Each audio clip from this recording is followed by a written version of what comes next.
Chapter 9, Just Another Rainy Day. The next day it rained. My father asked me if I'd like to go to the movies. Just me, I asked.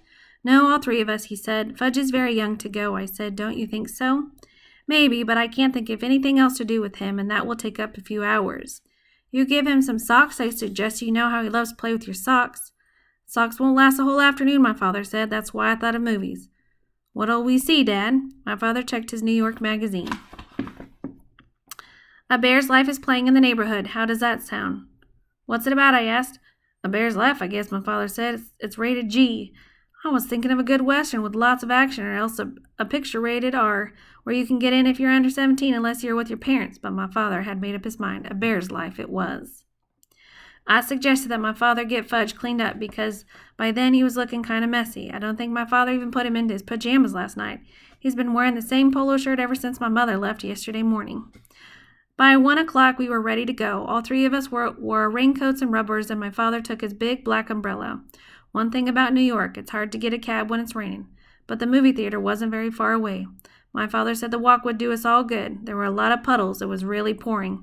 I like to walk in the rain, especially if it isn't too cold out. It feels nice when it wets your face. I jumped over the puddles. My father avoided them too, but not Fudge. He jumped right into every one and splashed around like a little duck. By the time we got to the movie theater, the bottom of his pants were soaked. My father took him into the men's room. He stuffed a bunch of paper towels up each pant leg so Fudge wouldn't have to sit around wet. At first, Fudge complained, but when my father bought him a big box of popcorn, he forgot all about his stuffed pants. Right after we got settled in our seats, a big boy sat down in front of Fudge, so he had to change seats with my father. Now he was on the aisle. I was in the middle, and my father was on the other side. When the lights dimmed, Fudge said, "Ooh, dark." I told him, "Shh, be quiet. You can't talk in the movies." "Okay, Pita," he said. That's when he started throwing his popcorn. At first, I didn't notice, but I wondered why the people in front of us were turning around every second. Then I heard Fudge whisper, "Pow, pow, pow," and I saw him throw a handful of popcorn. I poked my father. "He's throwing his popcorn," I whispered. My father reached across and tapped Fudge on the leg. "If you throw one more piece, I'm going to take it away from you." "No throw," Fudge said very loud. "Shh," the people in front of us said. "Shh," Fudge said back to them. You see, I told my father he's too young for the movies. He doesn't understand. But from the moment the first bear came on the screen, Fudge sat still and watched, and after a while I forgot all about him and concentrated on the movie. It was much better than I thought it would be. It showed all these bears, cubs, and how they live. I'm not sure when I realized Fudge was gone. I guess it was when I turned to ask him if he had any popcorn left. I already finished mine and was still hungry. I was really surprised to see he wasn't there. I mean, 1 minute he was sitting right next to me, and the next minute he was gone. "Hey, Dad," I whispered to my father. "He's gone." "What?" my father asked. "Fudge isn't in his seat." "Fudge?" My father looked over. "Where did he go?" "I don't know. I just noticed he was gone." Let me out, Peter. I'll find him." "Should I come too?" I asked. "No, you can sit here and watch the rest of the picture. He's probably wandering around by the candy counter." I stood up to let my father out. I wondered what my mother would think if she knew Fudge was lost in the movies. A few minutes later, the picture stopped right in the middle of the scene. The soundtrack trailed off a broken record. All the lights came on. The audience let out a groan. Some kids yelled, "Boo! Boo!" Then my father and 2 ushers and a man in a suit came over to me. "He was sitting right here," my father told him, pointing to the empty seat on the aisle.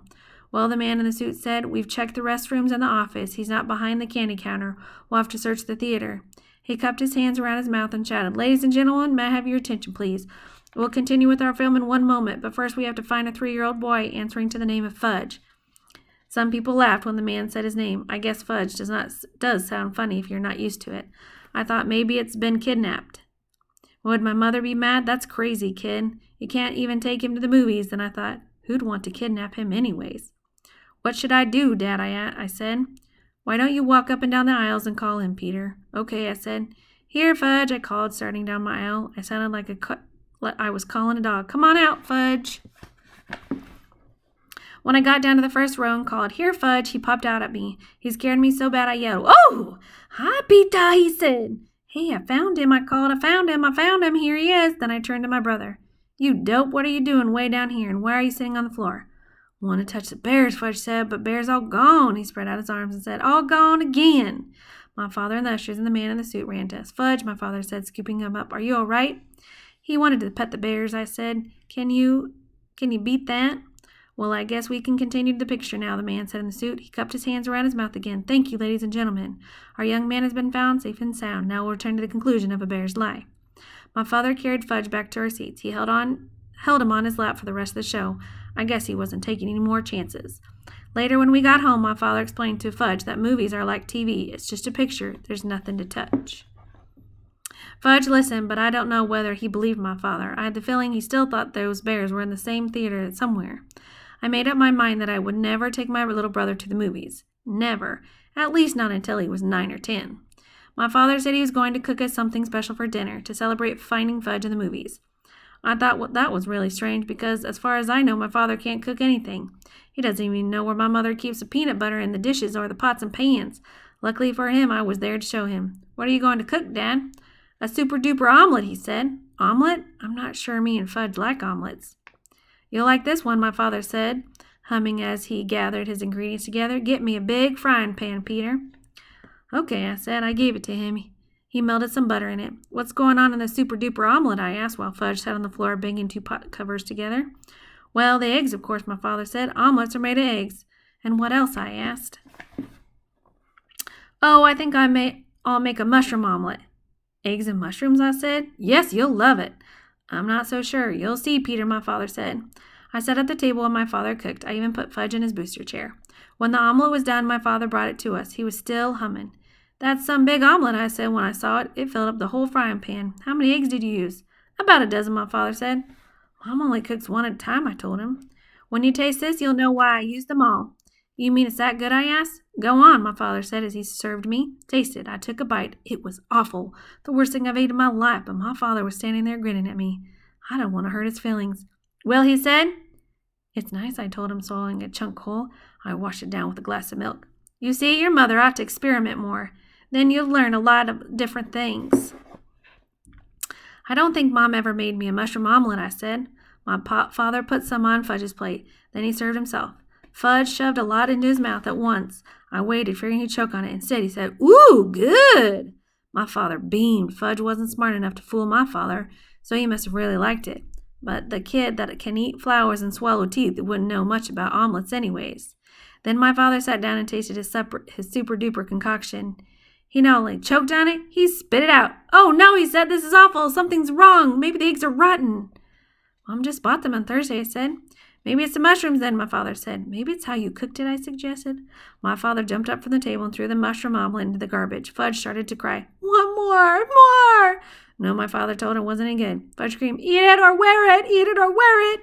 He flung his spoon across the room. It hit my mother's favorite plant. The dirt spilled all over the kitchen floor.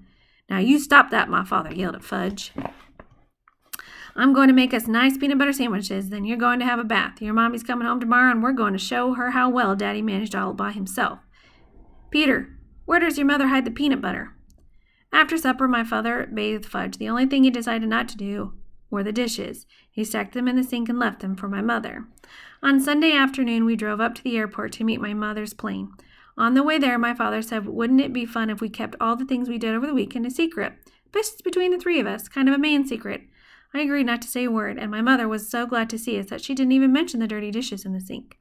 6 weeks later, we were watching TV one night when the new Toddle Bite commercial came on. That's me, Fudge said. My mother looked up from the book she was reading. He does look like you, Fudge, but that's not really you. Oh, yes, Fudge said. That's me, see? My mother squinted and looked harder. You know, Warren, she told my father. He really does look like Fudge. Then she laughed. Imagine another little boy like Fudgy. It's Fudge, all right, I said. It's Fudge, all right, my brother repeated. We didn't tell you, dear, my father said. We thought you'd like to be surprised, but that is Fudge. What? My mother said, and she couldn't believe it. You see, Mom, I began, remember that weekend you went to visit Aunt Linda? Then I stopped and thought about all the things my brother didn't know, like the puddles Fudge splashed in and the paper towels on his pants, and how he wanted to touch the bears and the mushroom omelet and Mr. Vincent his big cigar and Janet and her goldfish crackers. And I looked at my father and I started to laugh. So did he.